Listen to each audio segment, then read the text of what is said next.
My husband and I got a video from our son the other night that he sent to our family group chat. He was having a sleepover at a friend's house with a couple of his best buddies. And here's the funny thing that you should know about middle schoolers. They're always surprising you. Middle school parents, can I get an amen? You know exactly what I mean. So this friend who was hosting these boys, he has two younger brothers. And these younger brothers happened to have a bin full of superhero costumes. We had this same type of bin when our boys were younger. They would choose one for a Halloween costume and then rotate through the others when they were playing, and I loved it. We loved when they would dress up.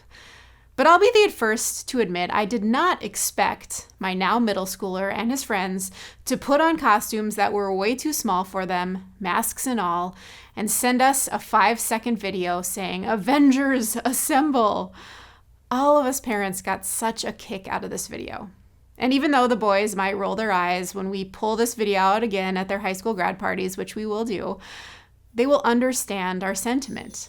Friendships are so important.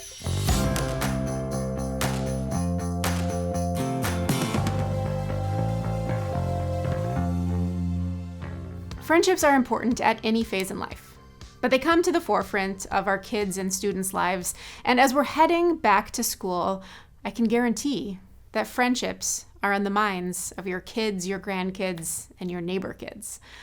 They're wondering which of their friends are going to be in their classes or their activities. Which friends will they sit with at lunch? Which friends can they have sleepovers with as summer comes to an end?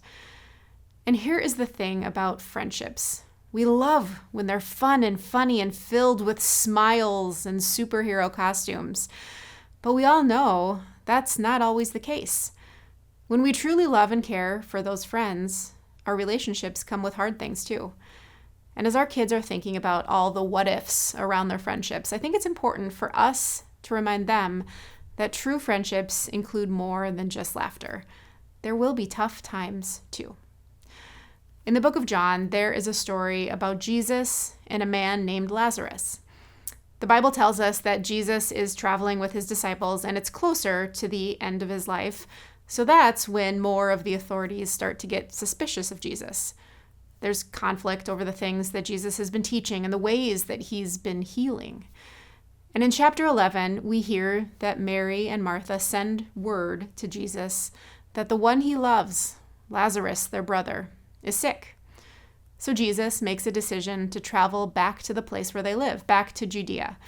And the disciples speak up. They're concerned about this plan because just a short while ago, Jesus had been in that very region, and the people had tried to stone him, to drive him away. But Jesus insists. So they make their way to the home of his friend Lazarus. By the time Jesus gets there, Lazarus has died.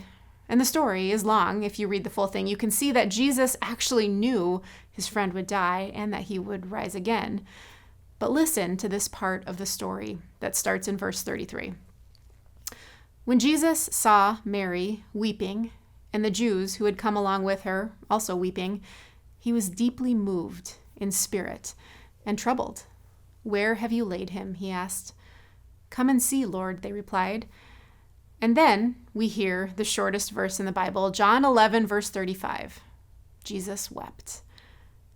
Even though Jesus knew that Lazarus would be raised from the dead, his emotions over his friendship caught a hold of him because they were real emotions. We can presume that Jesus and Mary and Martha and Lazarus, they had made memories together.